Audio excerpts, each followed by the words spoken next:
Hi all, and welcome to China EVs and More, where my co-host Lei Xing and I will go over some of the week's most important news coming out of the China EV, AV, and mobility sectors. We will open the room up at around the 40-minute mark to anyone who's keen to ask us any questions. One rule, we appreciate vigorous debate, but let's all be considerate and respectful to each other. What Lei and I discussed today is based on our opinions and should not be taken as investment advice. Even if it sounds like investment advice, it isn't. We encourage those who enjoy this room to please connect with us on Clubhouse, LinkedIn, follow us on Twitter, and of course, tune in again next week. My name is Tu Li, and I am the Managing Director at Sino Auto Insights, a Beijing-based consultancy that helps organizations bring innovative and tech-focused products and services to the transportation and mobility sectors. I write a free weekly newsletter that we pull many of our discussion topics from. You can sign up for it at sinoautoinsights.com, which of course I encourage you all to do. Lei, can you please introduce yourself? Yes, good evening from my side. I feel like I'm back in China, but not yet.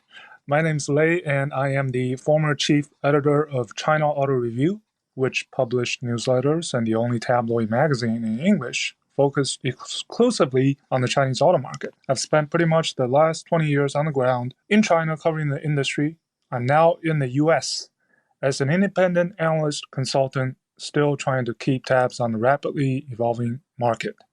This week, we are talking Tesla's so-called soft recall, PR win or PR nightmare, Great Wall Motors' ambitious strategy of selling 4 million vehicles in 2025, Didi's big IPO, and we just got the latest numbers for June for some of the leading Chinese smart EV startups today, or yesterday, your time. But, speaking of today, this is our 21st episode, and July 1st obviously is a big day, right? You just witnessed firsthand the 100th anniversary of the CPC, big celebration going on over in Beijing. And today is also the 6th anniversary of Li Auto, previously known as 车和家 or Car and Home. Today, by the way, is also the 18th anniversary of the founding of Tesla.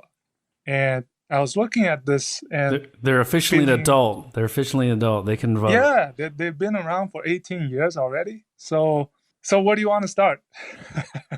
Let's start with the numbers. Let's see how everybody did for June.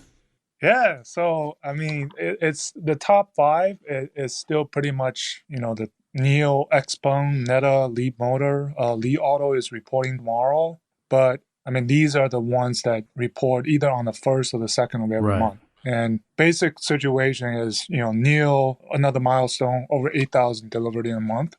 XPeng, though, had the more faster, growth, year-on-year growth. And Neta continues to kind of surprise. They deliver more than 5,000 vehicles, which I think Li Auto must do. Otherwise, if it falls below 5,000, for June, I will really be surprised because I feel like June they should be doing better in order to be on the higher end of their 14,500 to 15,500 guidance for Q2. But really quickly, that might actually be pretty challenging, right? Because they had made that announcement that the Li 120.5 was coming out. So do you think that there could be a little bit of a lull in June because of that? Well, delivery started on June 1st for the Li 121.5. Right.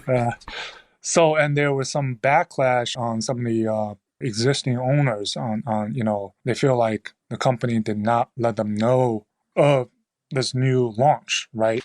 Right. So there's still some backlash going on. There's some certain chat groups, trying to sue but it's part of the growing pains, right? Similar thing happened to XPeng last year. I think it's going to be a blip, but it's part of being a publicly traded company. I think a good friend of mine who's a lawyer in the United States, and he works, one of those companies is his client. And he said anytime the share price goes down by 2, 3, 4%, you can expect there's going to be some investment group or interest group that's going to sue because that's what the United States does. They just tend to litigate about everything. And these three companies are a bit even more of a mystery because US investors don't get to see all of the information coming out in local language here in China. So I think they have a blind spot, to be quite frank, and that creates a bit more uncertainty and anxiety for those investors. But please go ahead. Yeah, and Li Auto in particular, I received a pamphlet. They did a 6-year kind of review pamphlet, showing the background, the history, and the development of the last 6 years.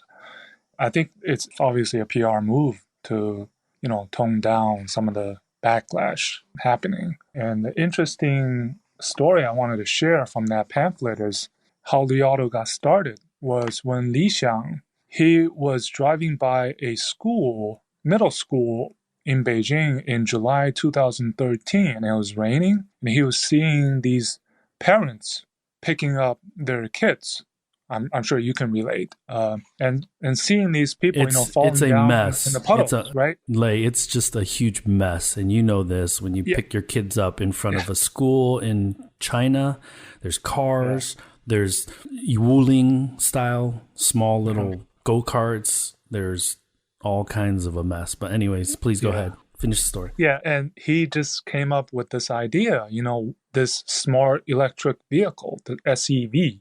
So basically a two-person, sort of like the Wuling Mini EV, but even tighter, even it's almost like one of those tangos, right? We talked about the lane-splitting tango in our previous episodes. One-person kind of car. He started the company 2 years later in July, right? In 2015. So I thought that was interesting. But obviously that project went bust, and then they pivoted quickly to the extended range EV, the One. And luckily, they had two products at the very beginning of their strategy. One is the SEV, and the other one is the One. So they're announcing the numbers today. So it'll be interesting to see if they're still number 4, because they used to be number 3, but fell behind. And you had alluded to this in last month's numbers when we talked about last month's numbers, but Li is also a special situation because they have one product, whereas XPeng has 2 going on 3 when the P7 comes on, or the P5 comes online, and then NIO has 3 as well. So I think when we talk about that 10,000 a month number, it's much more relevant when you're talking about each product as opposed to sales numbers for the entire company. Yeah. So the interesting thing is if they can sell 10,000 ones a month rather than NIO selling 10,000 of their 3 vehicles a month, I think it's much more significant. And Li Auto is the first among these to, publicly say that they expect to reach that target in September. Right. So we'll see. And speaking really, of numbers, right? Really quickly, the other thing too, that when we're talking about numbers, we also have to remember when we're talking about Neta, XPeng, and Wuling specifically, but also some of these other companies, WM, the price points are almost half of what a NIO vehicle is or a Li One vehicle. So you're not comparing apples to apples when you're looking at sales numbers for an XPeng versus a NIO. So I think that needs to be also emphasized because it makes a 10,000 number for Li Auto for one product even more impressive, I think.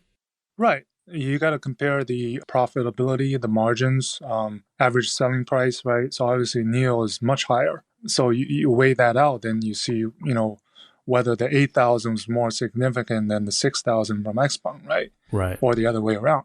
So speaking of Li Auto and maybe kind of going into the Great Wall Motor strategy, I did a number crunch, right? So Li Auto said they want to sell 1.6 million vehicles in 2025. And that's a monster number. That's a monster number. Great Wall Motor said 4 million units. So that's already what? And no, I'm counting new energy vehicles. So Great Wall Motors said 4 million units and 80% are NEVs, right? Yep. So that's 3.2 million. You add that to the 1.6 million, that's 4.8 million. That's 60% of the 8 million projected NEV sales in China in 2025. So somebody's doing the math wrong. Or Great Wall Motors is tremendously undervalued, right?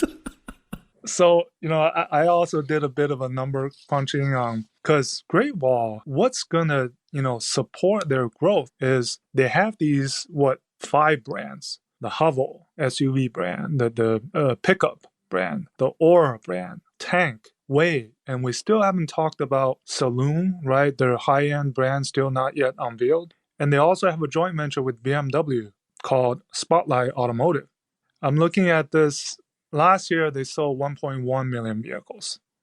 So it's a 4x growth, right? Right. And they want to sell, the revenues is 600 billion 2025. That's also, I think that's a 6x. Wow, that's the crazy thing is though, Lei, is a lot of this bluster is actually not a huge deal, right? Because they don't actually have the capacity already built or already set up. So they can make these bold claims and not really have to pay for it, right? Whereas if you look at Volkswagen, GM, SAIC, some of these larger automakers here in China, they have millions of units of capacity here. So they have to hit their numbers. Otherwise, their expenses increase significantly because they're running plants at half capacity and all this other stuff. But with some of these other guys talking about millions of units of sales by 2025, a lot of it is just bold statements, right? And here's the thing. I checked out the 2020 annual report for Great Wall Motor, and they had about just under 1.4 million units of capacity, according to the annual report. So they sold 1.1 million units, which is pretty good, right? If you do the math. Yeah, that's utilization about, rate is pretty high. Yeah, utilization rate is pretty 80% good. utilization, right? Yep. If you do the simple math. Then, 4 million units, you got to think about they must have 5 million of capacity, right? So we also, by the way, these numbers also include overseas sales. Right. So Great Wall Motor actually is one of the more internationalized, globalized companies, OEMs, Chinese OEMs. They have a plant in Russia. They just started producing the Haval in Thailand, right, from the GM plant. Right. And they also have a plant in India, if I remember correctly. Which is probably a burden for them right now because of COVID and Yeah, the challenges that India has. But so I have my numbers as, doing the portions. So Haval about, 2.5 million in 2025. I think their pickup business is probably, I feel like they have a high potential to grow into a 500,000 unit a year. So I think they can reach that number in 2025. But okay. Aura, by the way, the NEV brand dedicated to female, to ladies, to women, they said they wanted to sell 1 million in 2025. I just don't think they're going to get there. It's just too ambitious. Not if Wuling sells at the pace that they do. And we know that there will be, we can't identify them now, but we know that there will be copycats for the Wuling coming out in the next 18 months. Yeah. And that's just how China works. And then there's Tank and the Way. I put them at 200,000 a piece. Mm-hmm. Saloon 100,000, Spotlight 50,000. Because Saloon and Spotlight is supposed to go online next year, launching next year. Right. So then you get to 4 million units. But these are obviously way too optimistic projections.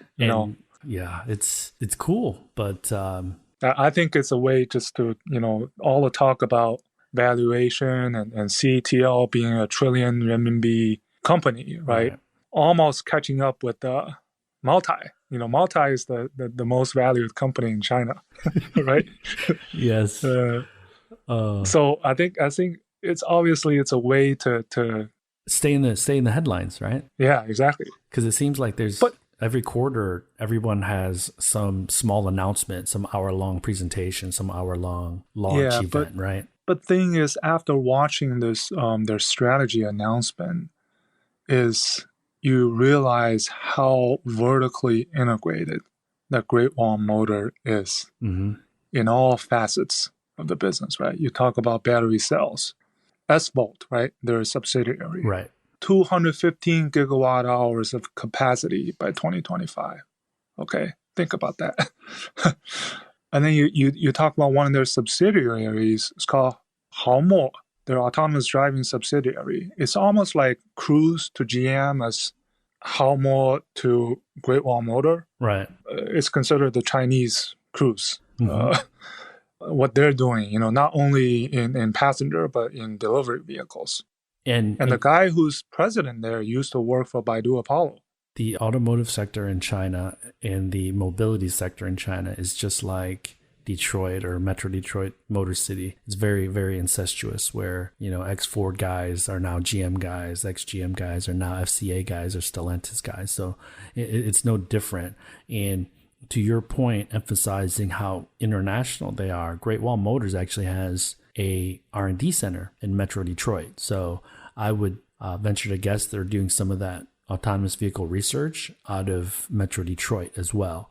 So it's going to be a fun next few years to see, especially because Great Wall specifically leans into the SUVs and the pickups, right? So they don't actually have any sedans that really will carry volume for them. So they really need to have a couple low-priced, high-running SUVs or crossovers that's going to build on that volume for them. So, well, if you call the the Beetle knockoff or the or the Porsche, well, whatever, copycat, if you consider those, right? Those good cats, cat, right? Yeah, the naughty Aura cat. Cats.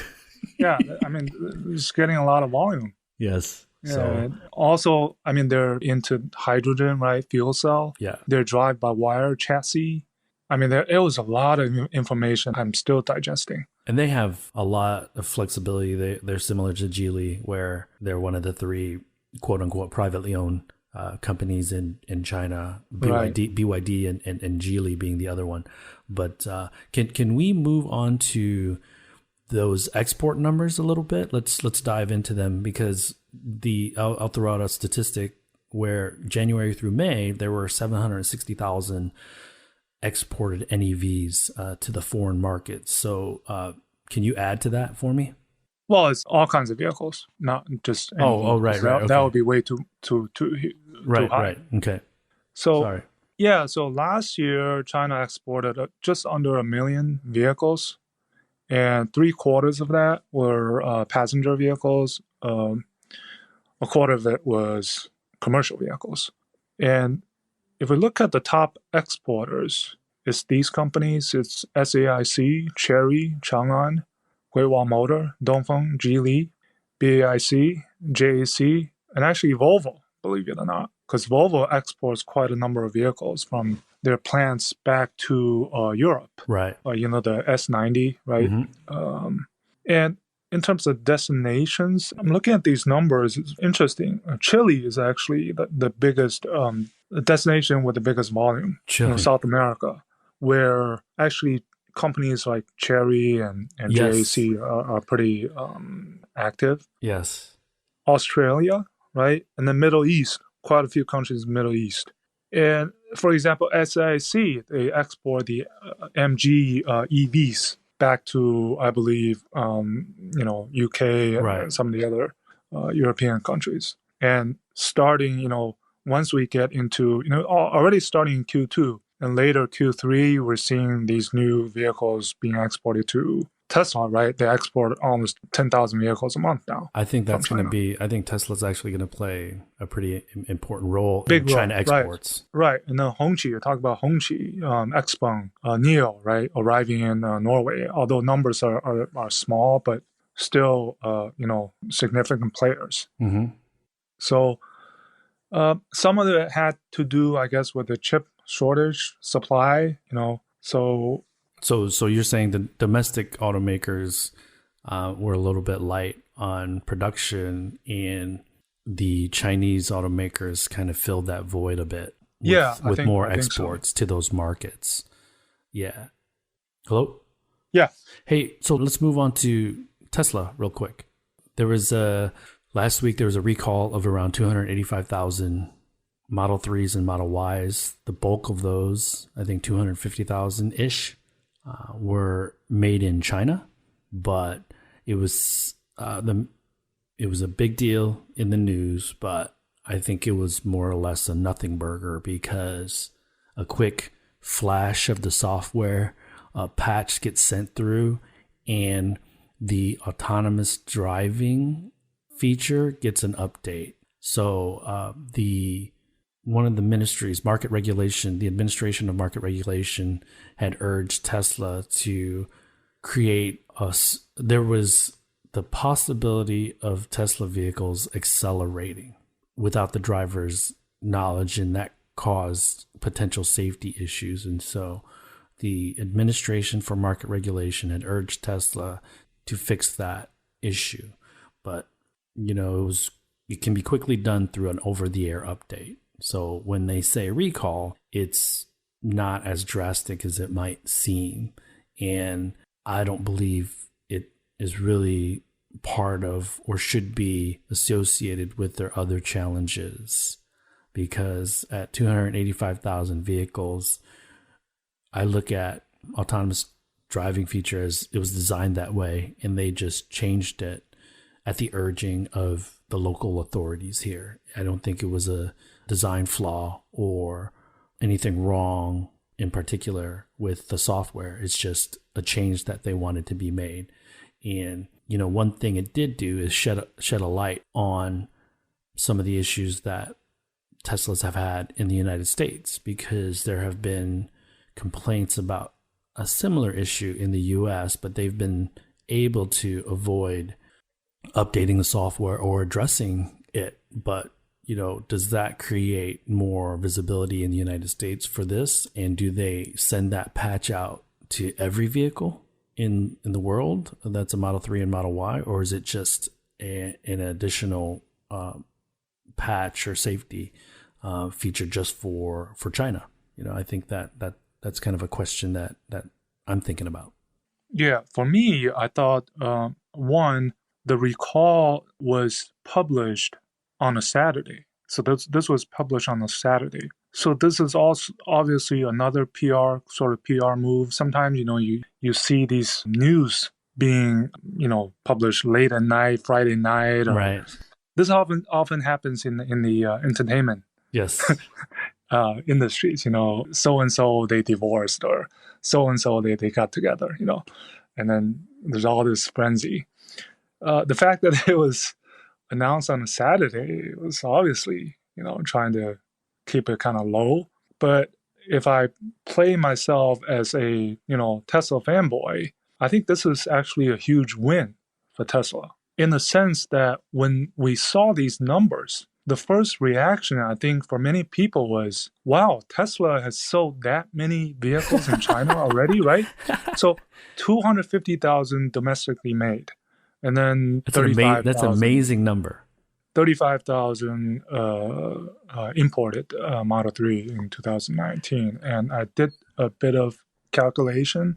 So the recall for the imported Model 3 was just about 12% of their deliveries, global deliveries of 300,000 in 2019. And models produced after June 7th were not part of the recall, right? Right. So if you add pretty much the numbers for June, we can, estimate, then it's roughly just under a third of the Model 3 deliveries from 2020 whole year and the first half of 2021. But we're probably going to get the number tomorrow, maybe. Right. I don't know when Tesla announces the delivery numbers, but it's usually early in the month. Let's quickly remind the audience that they didn't start shipping Model 3s and Model Ys, domestic or MIC, made in China, until January of 2020, right? So 250,000 units shipped in customers' hands in 18 months in China, effectively, right? So 12 plus May, so 17 months, roughly, yeah. Remember, we're talking about a COVID year, and so if we could have seen over 300,000 units shipped if it wasn't for 2020, a part of 2020 in China anyways, being affected drastically by COVID. And I goes back to the CPCA number of 2.4 million that we talked about last week. I don't think we get to that number unless Tesla is firing on all cylinders. Actually, most of the NEV companies are firing on all cylinders, and Tesla is at or around 500,000 units sales for 2021. So it's mind-boggling to see in such a short period of time how quickly they've been able to ramp. And you look at what we just talked about at the beginning of our segment here, our podcast, how XPeng shipped 6,565 vehicles in June. So they are far, far, far ahead of everyone in China. Yeah, that's why the reason I say it's a PR win, and it's in the sense that you talk about, companies announcing delivery numbers, but whenever somebody makes a recall and you look at these numbers, that is the true picture of the vehicles sold and on the roads. Right. And you look at this, and they even broke it down to which model. So the made in China standard range rear wheel drive upgrade version was by far the most. It was 177,000 units. So out of 250, you do the math, right? Mm-hmm. That's the one that sells for about 250K renminbi. So that's by far the most popular. So that's about 40,000. So that's about 42,000 US dollars. Yeah. And going back to the recall itself, the reason why it was a recall was because SAMR, they had introduced a new regulation on OTA upgrade. So whenever an OTA is used to address a defect issue, you have to make this the so-called recall, and you have to even send the electronic upgrade, OTA upgrade package to SAMR for record. So I think there was a lot of, in the social media, there was a lot of debate on recall. Yeah, this is a recall in the sense that, right.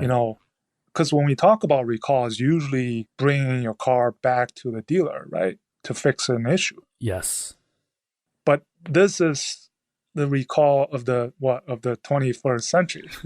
Yeah. So that word, smart EV era, right? That word recall is a bit obsolete when it comes to smart EVs.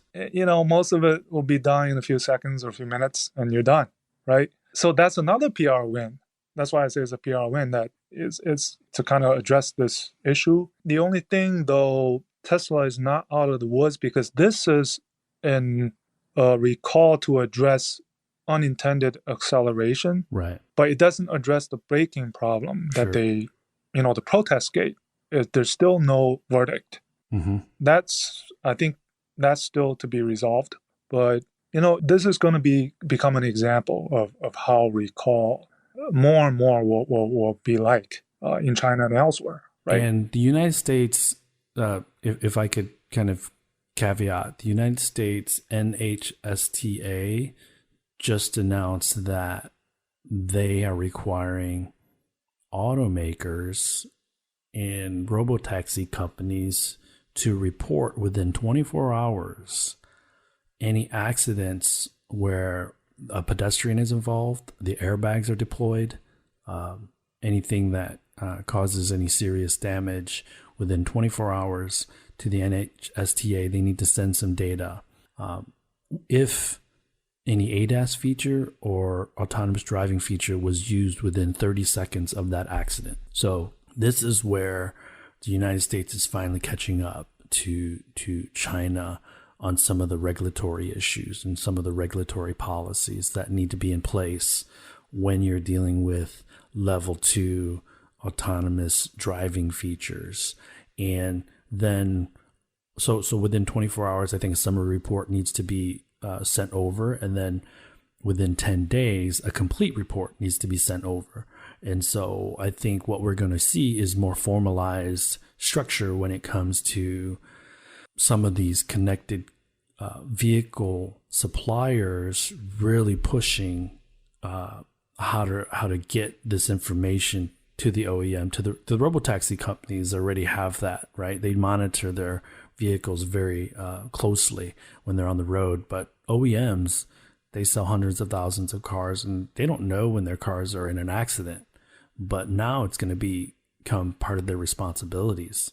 And so huge opportunities for the tier ones and tier twos in the smart EV segment to really, I see a huge increase in driver monitoring systems in these vehicles, because we're going to need to see, okay, was the driver paying attention? Was he not paying attention? So I think this is where the United States is kind of starting to look at what China is doing and put in some policies to set the table for wide EV adoption and ADAS features becoming much more prevalent in smart EVs. Yeah, and also in China, there's this SAMR periodically release these figures, and there's a difference between a voluntary recall and a sort of involuntary or a forced recall. So this was basically, according to the official release, this was after a investigation from SAMR that Tesla made this recall public, right? So, but I think it's worth bearing, Lei. Sorry to interrupt, but really quickly, that you just said these banana volumes, right? 250,000 units sold in 17 months, and if it was another EV maker, I think they would also use that EV maker as kind of an example and a warning to all the other players in the market, right? Tesla is the 800-pound gorilla, and so they're going to be called out most of the time for the issues that they have, because number one, they have the most cars on the road, okay? And then number two, you can always, here in China, you can always look at it as a warning to Tesla or something that Tesla caused, but it's a warning to all the EV makers. It's not, okay, this is only Tesla's issue, right? They just use that as an example for the wider NEV segment. And the automakers need to take notes and also be in compliance. So I think that's worth mentioning as well. Yeah, at least, the narrative for Tesla in China seems to be on the mend, right? Aside from that, the braking issues, it looks like we're a bit more positive on their outlook. Despite this recall, I think there's still a huge force. Their number's going to be huge this year. And it does look like, to your point, it does look like they're trying to get out in front of things more frequently and at least not be so pushy on the responses. I think every little bit is helpful, right? Yeah. And, definitely much better than 2 months ago or 3 months ago when around the auto show time, right? And, the narrative was, this and that. But, things change, right? Yeah. And again, the Chinese government still needs Tesla, a strong Tesla, for the next couple of years at least. And so it doesn't really help the market, the NEV market here, if Tesla is consistently being bashed, but they need to do their part and clean up their house too. So a couple of things, I don't know what you wanted to talk about next, but maybe we could mention, let's talk about Didi a little bit. Let's talk about XPeng, the secondary listing in Hong Kong. So Didi just IPO'd yesterday and at $14 a share. So that valued them at around $67 billion. First day of trading, they touched $80 billion. Went back down to 14 and change. Today, they're a $78 billion company. Relatively, Uber is a $95 billion company as of yesterday. And I'll throw some numbers out there. Didi currently is operating in about 15 foreign markets, and much of that is through partnerships with companies that they've invested in. So they're in Brazil through a partnership or an acquisition from a Brazilian ride-hailing startup, and they've invested in Grab in Southeast Asia. Uber is operating in 70 countries. I was reading these statistics yesterday. Didi has about 15 million drivers. Uber has about 5 million drivers, and Didi has around 560 million users, whereas Uber has less than 100 million. And a couple of other interesting statistics is that Didi, over 90% of their revenue comes from ride hailing, where Uber is a bit more diversified, and a good portion of their, so Uber is 55% ride hailing and 34% delivery, food delivery. So one of the reasons for that is because Didi is operating mostly in China currently. And these other verticals in the mobility space, food delivery, grocery delivery, they're all taken up already by competitors in the market. And so one of the challenges for Didi is to get a bit more like Uber and diversify their revenue stream. And that's likely not going to happen easily here in China because Meituan and Alibaba and JD do a lot of delivery and are really, really strong in that segment. And Didi's entering that segment here, but again, it's going to be really tough to take share from the 800-pound gorillas in those segments. And another statistic, Grab is around 34% ride hailing, so they're also pretty diversified. But what are your thoughts on the Didi IPO? I think people were pretty excited because it's going to be the largest Chinese IPO this year in the U.S. So, for me, the two mysteries out there right now. One, is Tesla going to develop a 25,000 EV, the Model 2, out of China? That's one. The other mystery is, will Didi be making cars?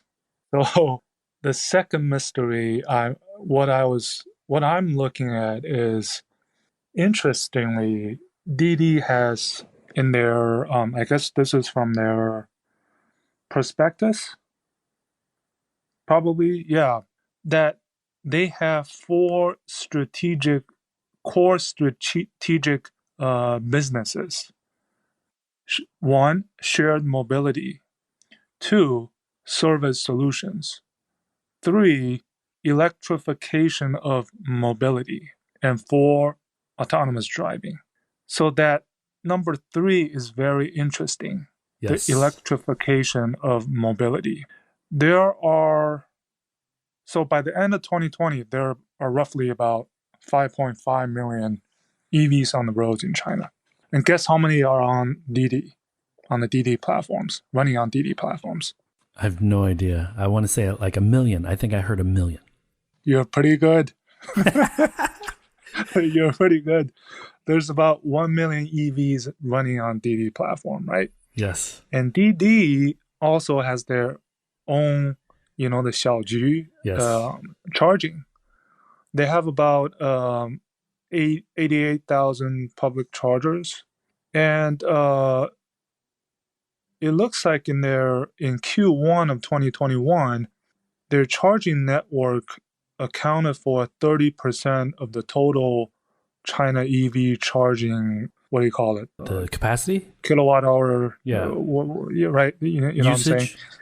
Usage. Yeah. And they started hiring vehicle manufacturing talent or technical personnel starting in April. So I'm thinking, if we look at this as a chicken and egg problem, I think Didi may be setting itself up, by putting these eggs out there. The chicken will be making the EVs. Right. Well, they've right? And we mentioned this before. They have partnerships with BYD and GAC, right? Yep. D1 is where Didi, they bring in the kind of the mobility scenario needs of users, and BYD does the manufacturing, engineering. I think for the D2 and D3 later on models, I think Didi will be a bit more active on the engineering part of it. And get this, I also saw that one of the reports quoted a product. I guess he's one of the chief product officer maybe for the D1 project, Okay. but he works for Didi. He's he posted this when Xiaomi announced their move into the EV business. He posted, "See you in 24 months." Oh, the intrigue. What does that mean? So I'm just throwing this out there. So let's wait till 2023 and when we get there and see if Didi will have a Didi car. I think But this is very interesting. that Didi is also looking at the competitive landscape morph into what they think will be direct competitors in the future. So a lot of these moves are defensive to me. And we had mentioned in previous Clubhouse rooms or podcasts that they still own their autonomous driving unit, which is not the norm, right? Most of the other guys have spun off their autonomous driving unit because it is such a vacuum for capital. But will this be a burden that they bear ultimately, or will it be the strategic advantage for them, right? And maybe they use the autonomous driving unit primarily for the China market, which is for ride hailing is still forecasted to grow significantly over the next several years. But I believe that they're trying to create flexibility and looking at, they know that other automakers are going to get into ride hailing. And they also know that some of these companies have their main provinces or municipalities or cities that will primarily use their service versus a Didi. So Didi is, again, the 800-pound gorilla, over 80% market share. So in tier 2, tier 3, tier 4 cities still don't have a ton of penetration when it comes to ride hailing. So there's still a huge opportunity for Didi to grow revenue in China. But we'll also see automakers create services similar to what Didi's doing. And that's, to me, they're just strategic planning or strat planning. One of the reasons they're using BYD and GAC is because those guys are a bit more diversified as well from a strength in the region standpoint. So yeah, it's how funny. If you're a young mobility automotive person, then there's going to be a lot of opportunity for you in the next 10 years here in China to make a name for yourself, which I think is going to be so fun to watch. Yeah, and so Baidu has this relationship with Geely, the Jidu, right? Mm-hmm. What about Didi working with BYD in a similar, we call it BD or DB, DB. Yeah, and for a huge shared whatever mobility platform, one such as Didi. Basically, there's two things that they need to get rid of when you look into the future, right? Mm-hmm. When you look at the cost structure, one is the drivers, hence the autonomous driving. Two is the electrification, because they said in their prospectus, shared mobility in a traditional vehicle per kilometer cost is 1.1 RMB. Mm-hmm. And if you do it on an EV, it's 0.8. The 30 cents are all from refueling and refueling. Right. So I don't know. I mean, their IPO, I think, is setting up for something bigger, such as making their own. Well, we cars. do know we do know that Cheng Wei is very, very ambitious, just like Li Bin, just like He Xiaopeng, just like Li Xiang, right? So I think that the crazy thing is that we know in our 21st episode and have emphasized in each one is that the Chinese market is very dynamic. It moves so fast, especially post-COVID.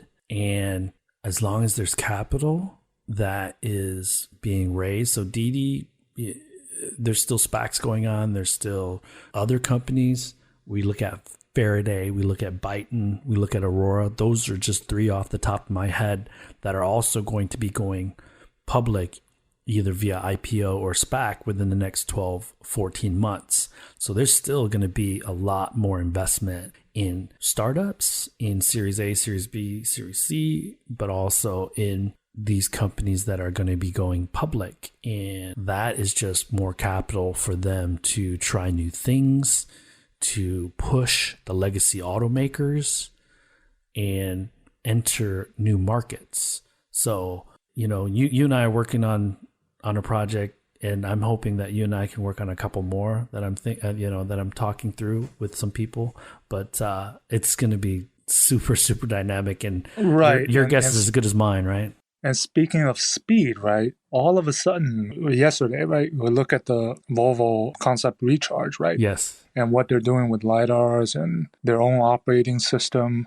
LiDAR is going to be as ubiquitous as safety belts and airbags, right? And this is not something we thought of maybe just a couple of months ago, but now you're like, oh, okay, that's where Volvo is going. Yeah. Right? That's where... We have to remember it's PR, but hey. Yeah, we have to remember that mobile phones have LiDAR now. Sub $1,200 mobile phones have LiDAR. Now, they're not as obviously comprehensive as or technical as a vehicle LiDAR, but again, these go from a feature that you highlight to the market to a qualifier that if you don't have it, you're not competitive. And we can look at the ID4 maybe as an example of that, but also, so Evergrande tweeted a video of their parking feature, right? So AVP, it's all the craze. VPA, AVP, NLP, NGA. So Xpeng, NGP.